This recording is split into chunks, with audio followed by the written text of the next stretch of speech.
اساس نیوز کے ناظرین السلام علیکم۔ امجد ارشاد چودھری نئی ویڈیو کے ساتھ کی حاضر ہے۔ آج ہم جو ویڈیو لے کر آئے ہیں وہ ایک ایسے ملک کے بارے میں جہاں دوسرے نمبر پر پاکستانی رہتے ہیں۔ جی ہاں، یو اے ای، متحدہ عرب امارات، جو سعودی عرب کے بعد پاکستانیوں کا دوسرا بڑا مرکز ہے، اور وہاں پر سب سے زیادہ پاکستانی ورکرز کام کرتے ہیں۔ تو وہاں پر جو ہے ہم آج وہاں پر 3 معاملے کی بات میں کریں گے۔ دیکھیں، آپ زندگی اور موت تو اللہ کے ہاتھ میں، جب آپ کس وقت آپ کا بلاوا آ جائے، تو اگر یو اے ای میں کوئی کسی کی ڈیتھ ہو جاتی ہے تو اس کی جو گریجویٹی ہے، کمپنی کے پاس جو پیسے ہیں، اگر اس کی وہاں پر پراپرٹی ہے، اس کا اکاؤنٹ ہے، تو اس کا کیا بنے گا وہ ہم آپ کو بتائیں گے۔ پھر دوسری بات کہ اگر یو اے ای سے کوئی بندہ ڈپورٹ ہو کر آ جاتا ہے تو کیا پھر وہ واپس جا سکے گا یا نہیں جا سکے گا، ہم اس پر بات کریں گے۔ اور تیسرا ایشو ہے کہ اپنا یو اے ای نے جو ہے وہ چینی کے حوالے سے چینی کا استعمال گھٹانے کے لیے ایک بڑا اہم فیصلہ کیا ہے، اور اس پہ ہم بات کریں گے۔ اور چینی پر انہوں نے کہا ہے کہ چینی گھٹاؤ مہم عملی طور پر انہوں نے شروع کرنے کا اعلان کیا۔ سب سے پہلے ہم چینی کی گھٹاؤ کی مہم پر بات کریں گے۔ تو یو اے ای کی حکومت نے اعلان کیا ہے کہ اگلے سال سے 2026 سے یو اے ای کے اندر جو بھی پروڈکٹس بکتی ہیں، کولڈ ڈرنکس ہیں یا باقی جو بھی جس میں چینی ہے،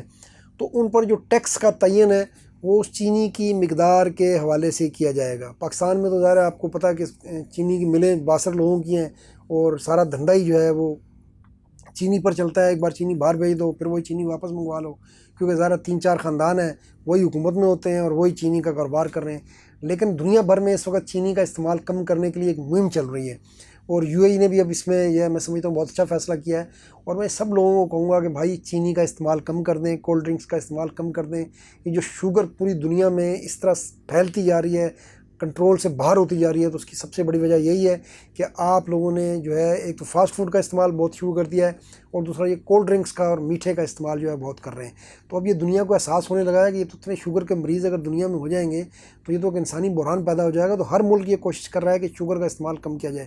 تو یو اے ای نے اس میں بڑا اچھا فیصلہ کیا ہے۔ انہوں نے کہا جی کہ اب جتنی چینی کی مقدار، یعنی اگر ایک کولڈ ڈرنک میں چینی کی مقدار جو ہے 10 ml ہے تو اس پہ ٹیکس زیادہ ہوگا، اگر اس پہ 5 ml چینی ہے تو اس پہ ٹیکس جو ہے وہ آدھا ہو جائے گا۔ تو اس طرح انہوں نے جو ہے لوگوں کو اس کے لیے مائل کرنا، اور کمپنیوں کو بھی ظاہر ہے کمپنی کو فائدہ ہوگا اگر کمپنی کم چینی ڈالے گی، اس وقت زیادہ ڈال رہی ہیں تو اس کو پتہ ہے کہ اس کی میری ٹیکس کم لگے گا، ٹیکس کم لگے گا تو قیمت کم ہوگی، اور قیمت کم ہوگی تو وہ زیادہ سیل ہوگی۔ تو اللہ ہدایت دے پاکستان میں بھی لوگوں حکمرانوں کو جو فیصلہ ساز ہیں کہ وہ بھی چینی کی کمی کے لیے اس طرح کی کوئی پالیسی لائیں، لیکن ایسا لگتا ہے کہ ایسا ہوگا نہیں، کیونکہ وہاں پر تو چینی کا ہی سارا دھندا ہے۔ اچھا، اب ہم آتے ہیں اپنی دوسری خبر کی طرف جناب، کہ یو اے ای سے اگر آپ ڈپورٹ ہو جاتے ہیں تو کیا آپ واپس جا سکتے ہیں؟ نہیں،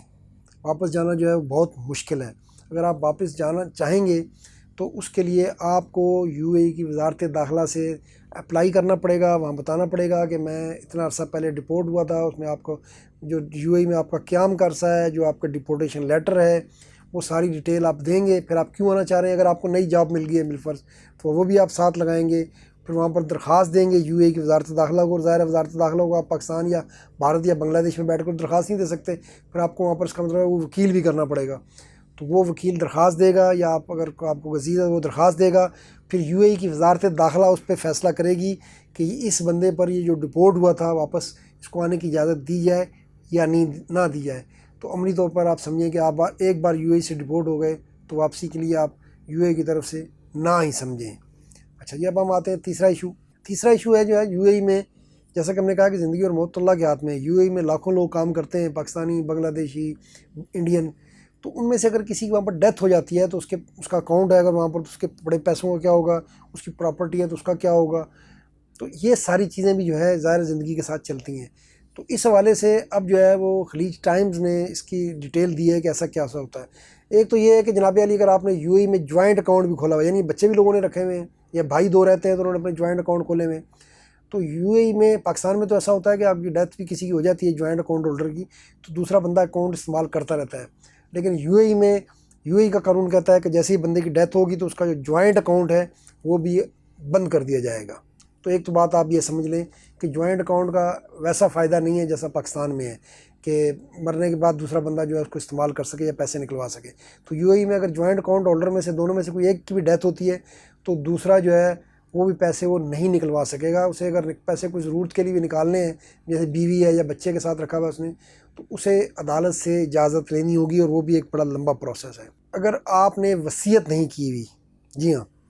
اگر آپ نے وصیت نہیں کی ہوئی، اگر آپ کی پراپرٹی ہے یا آپ کی گریجویٹی ہے یا باقی جو بھی آپ کے پیسے ہیں، اکاؤنٹ ہے، اس کے بارے میں اگر آپ چاہتے ہیں کہ آپ کے بیوی کو ملے، آپ کے بچوں کو ملے یا آپ کے کسی بھائی کو ملے، تو اس کا طریقہ یہ ہے کہ آپ کو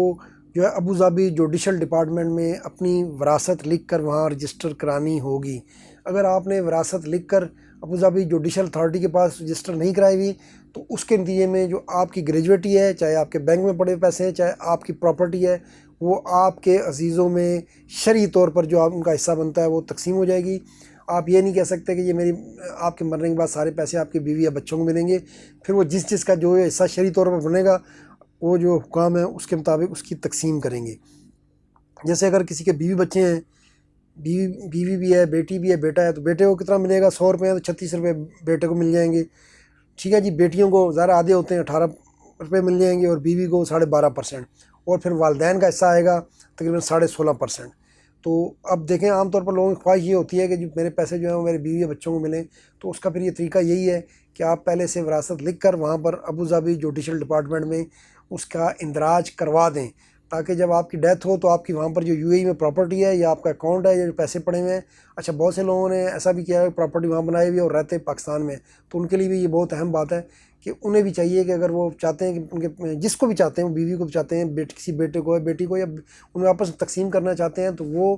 اپنی وراثت لکھ کر جو ہے وہ ابوظہبی جوڈیشل اتھارٹی کے پاس جو ہے وہ اس کا اندراج کرا دیں۔ اسی طرح جو ہے وہ آپ کے جو اگر وہاں پر آپ کام کر رہے ہیں، گریجویٹی ہے، کمپنی کے پاس پیسے ہیں، اکاؤنٹ ہے، تو وہ بھی اگر آپ نے وصیت نہیں کی ہوئی تو وہ شرعی طور پر ساری رقم جو ہے وہ تقسیم ہو جائے گی۔